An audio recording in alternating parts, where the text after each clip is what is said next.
All right. Well, that was exciting. Try to make every game as exciting as possible around here. That's one of the things Gene said when he hired me. Just create drama in every game as much as possible. Yeah, it was obviously a fun game, incredible environment. I give our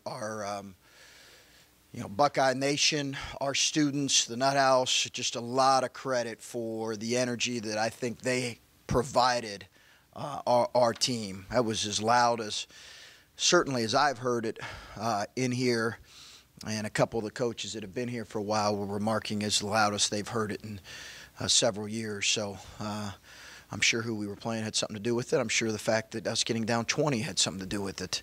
Obviously, it was another unique game in a lot of ways. I can't tell you how much I respect John, Coach Beeline, and the job that he does, and how hard they are to play, how consistently good they are, how disciplined they are in what they do. So for us, particularly, to be able to defend them like we did in the second half is terrific. And as I told the guys in the locker room, players win games. Those guys, players win games. Those guys made plays both down the stretch and in the second half to win the game today. So, fun game.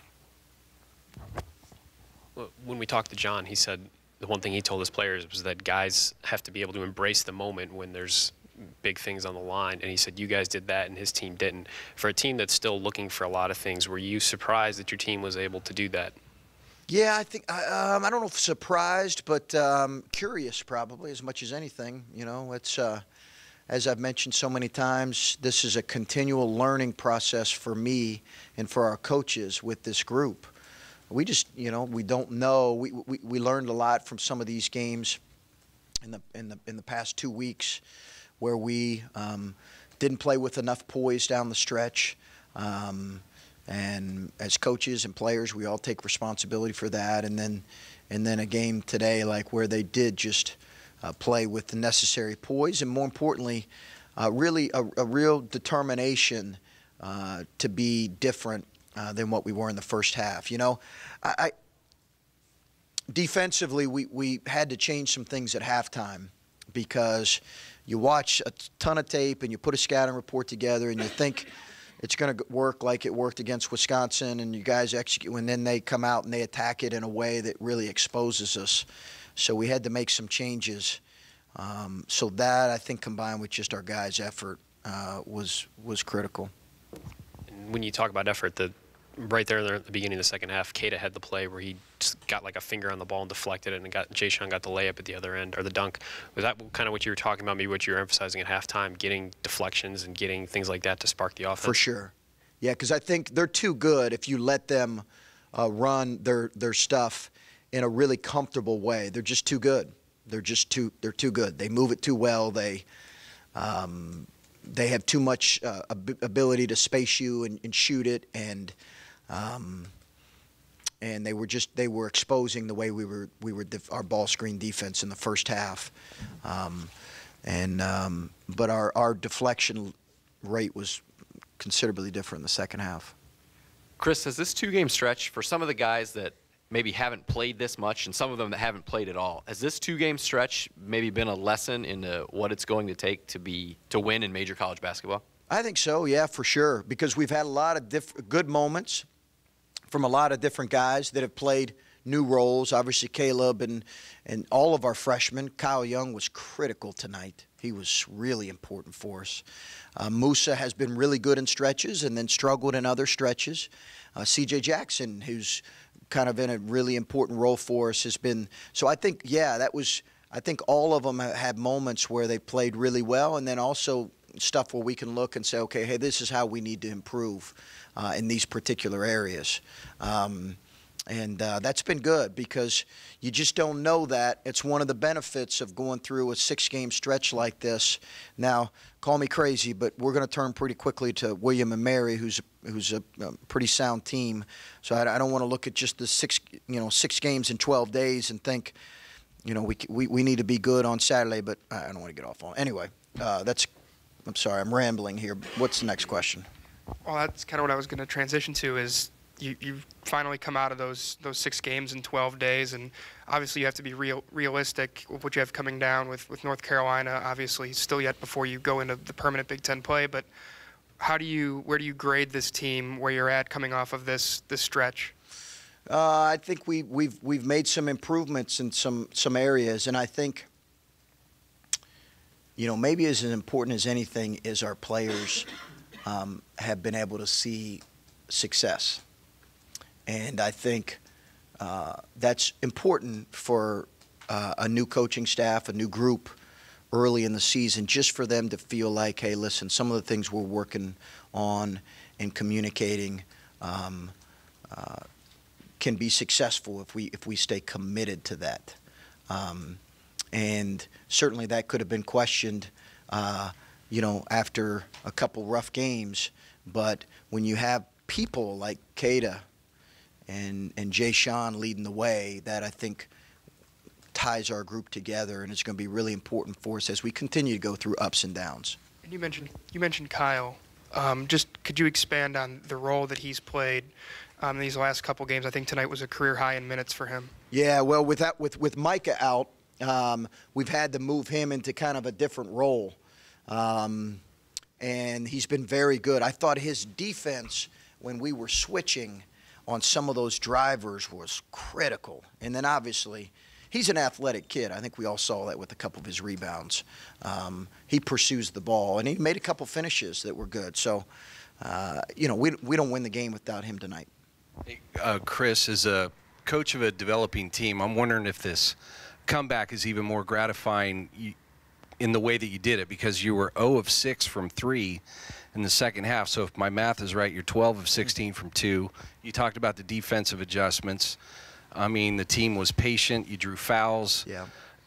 Looking at how you guys are going to have to grind through this Big Ten, it's fun to get on a roll and make threes as you guys did at Wisconsin. Right. And we see that in college basketball. But the way you did it, I guess, is it even more meaningful to you? Well, I think that was the lesson out of Clemson for us, is that if we think trading baskets is going to work for us for 40 minutes, we're not going to beat anybody that's any good. We're just not. I think our commitment on the defensive end has to be at the highest level. I think that's where we have potential as a group. When you make shots, it certainly can maybe take us to another level. But I think to feel like, hey, we're going to be able to trade baskets and shoot with, a team like Michigan or a team like Clemson, it's probably not happening. So we have to be committed on that end more than anything. This, you mentioned seeing success, that your players seeing success. Is it a situation where before they know what they're capable of, they have a game like this and then they sort of realize more of what they can do, and then how do you capitalize on that moving forward? I think just grow, and one of the things as a coach you always try to do is not be a prisoner of the moment. So we try to keep a pretty level plane in terms of how we. I don't want to make too much of this 2-game stretch or too much of the prior 2-game stretch. We're just really trying to focus on what we can do to gradually improve, and I think seeing some success certainly gives our guys confidence to finish a game like this. But again, we're going to have to do it again here. Do you have an identity yet? Have you had enough practice time to develop one? I hope it's defensively is what we need to be about, and if we're going to be successful, that we're going to have to be difficult for teams to score on consistently. And I think our numbers have proven that we can be pretty good defensively. I think when you have some length and versatility like we have at a couple positions, that allows you to do that. But we have to be committed to it. So I hope that our identity is on that end, and then taking care of the ball offensively and getting a good shot. Just one follow-up. It might be fair to say that your identity might be more like tonight than it was against Wisconsin. And sure. That Tate is pretty close to being in the core part of your identity.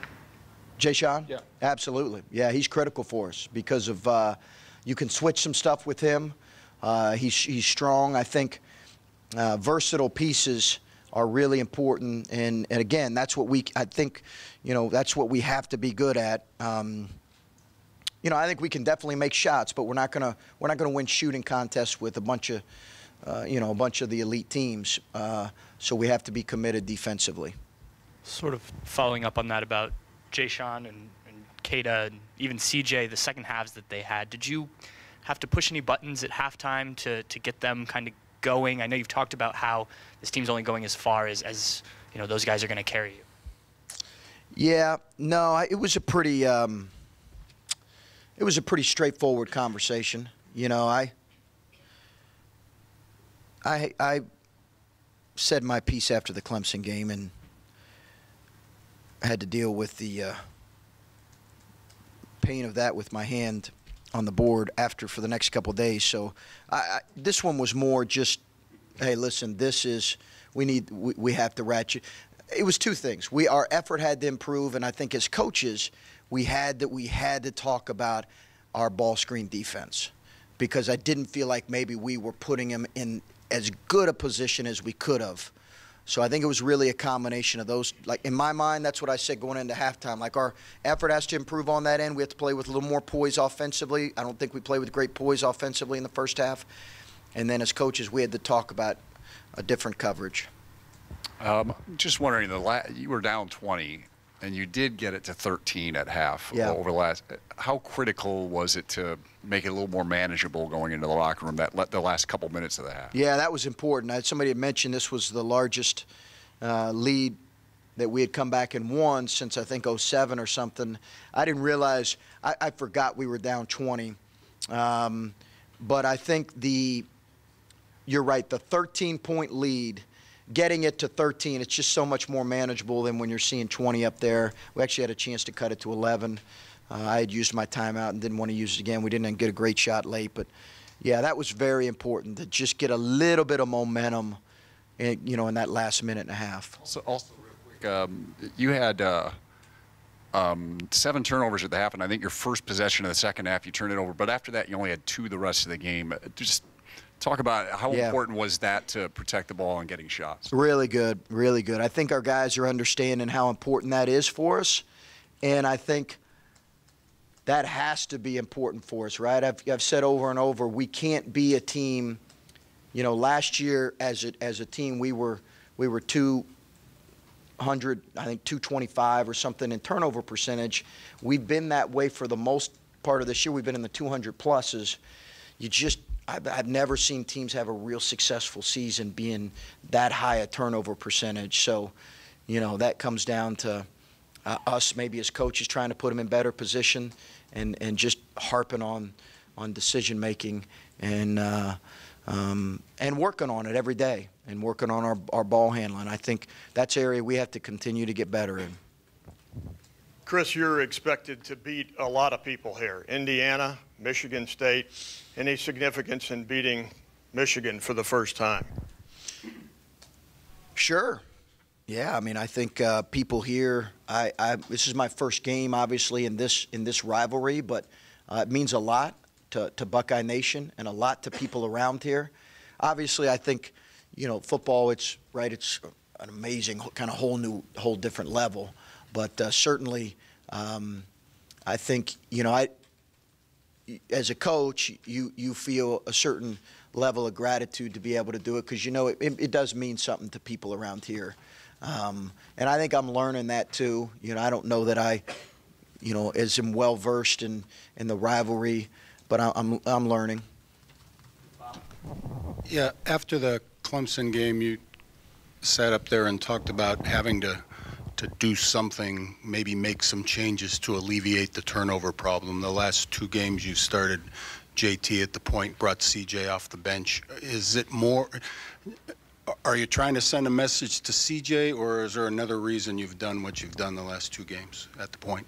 No, I'm trying to send a message.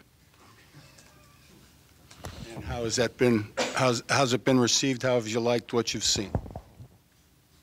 He had 2 turnovers tonight, and he's really important for us.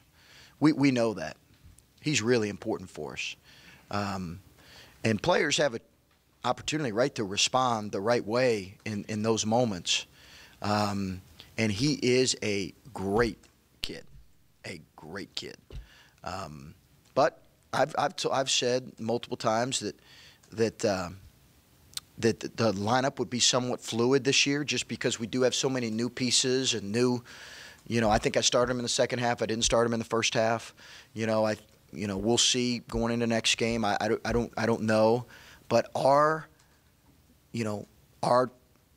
turnover percentage as a team has to get better, and he leads the way with that in terms of what my expectation of that position is, and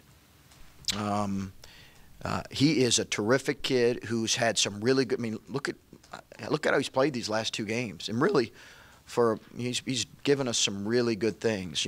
There were some defensive things I think that he could have been better in tonight, but I got a lot of confidence in what he can bring this group. Kind of on top of that, how comfortable has Jay-Sean been at running the point, especially early on? I think it's an adjustment. He's kind of played at the 4 for a lot of his career, and then some wing spot. It's an adjustment. It's an adjustment, but he's doing a good job, and he's got to limit his turnovers too. But he's also got to be a playmaker for us too. So does CJ. So that's fine in that dynamic, is because both those guys. Our group, we're somewhat, our playmaking is somewhat limited, so those guys have to be playmakers for us, and yet at the same time I'm saying, hey, take care of the ball. So that dynamic, they just have to continue to learn that, because they can't go out there and be robots, right? Because that's not in our team's best interest. I know he stayed in the game, but Jay-Sean got a little shaken up there. He slipped it on the court. I just wondered, was he okay? He played through it, but how is he coming out of that? I think he's going to be okay. They gave me Doc gave me just a little bit of an injury report, but I think he's going to be okay. He plays so hard when he's playing. We were 2.5 minutes into halftime, and he was, breathing so hard. I had to give him a blow. And that's honestly, to be able to beat a team like Michigan, I think that's how we have to play, because they put you in so many difficult spots. But he was fine. I think he's gonna be fine. And do you hold your breath when you see him go down like that, kind of slipping on a loose court? I mean, what goes through your mind as a coach in that second? Yeah, no, that's not good, not a good feeling, and really any of our guys right now. But certainly our guys that are better players, we're a different team without any of our top couple players. Completely different team. Chris, I asked some of the guys who had been in the program a little longer whether or not that second half was maybe the hardest they've seen this team play since they've been here, and they kind of said maybe. But I was just wondering, when you took over this program and maybe watched some film from years past, what you thought of sort of the effort level and the try hard, if you want to call it that. Because I think that's maybe been the thing fans have been most upset with in the past. Yeah. And then I know you can't get it every night, but it seems to be more consistent now. So just the process of bringing that out of these guys, how's that been? I hope so. I think that, I've always said when I watched, all of Coach, when I watched Coach Mata's elite teams, or even his really good teams, he had so many of them, right? That's what people said over and over. Is, man, do those guys play hard. And they would name Leidy and Kraft and on down the line how hard those guys played and how connected they were. And you just heard that over and over and over. And, one of the things that we wanted we hope, we'll have to prove it, we hope is that people will say about this group, man, did those guys play hard like those teams. Because certainly I heard, I heard plenty of fans that were frustrated about the past. Some guys that didn't feel like played as hard, and I'm sure I know Coach Mata was frustrated as well. So I just think that has to be what we're about. And Coach Mata and his staff recruited some hard playing guys, and JT and when Keita's motor is running, he gives us another element. And so I think that's what we have to be about, and it was good to see. And I think even if we'd have lost tonight, but it would have went down, we'd have cut the lead, and it goes down to the last 2 or 3 minutes. At that point, you're saying, hey, listen, I think we some good stuff from this game in terms of how we have to play. So hopefully people will say that, but you're only as good as you play on a given night. And if our effort on Saturday isn't what it needs to be, then that's on us. Well, yep.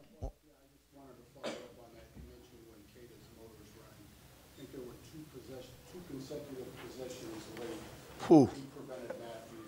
Man. I mean, that was elite. That was elite what he did, you know. That was a older guy saying it's winning time. It is winning time. And obviously he's blessed with that length. But that was an older guy who said it's winning time. And let's go win the game. That was great, great stuff. And, you know, it was great to hug him after the game and say, man, that was one heck of a job. Okay, thanks, guys.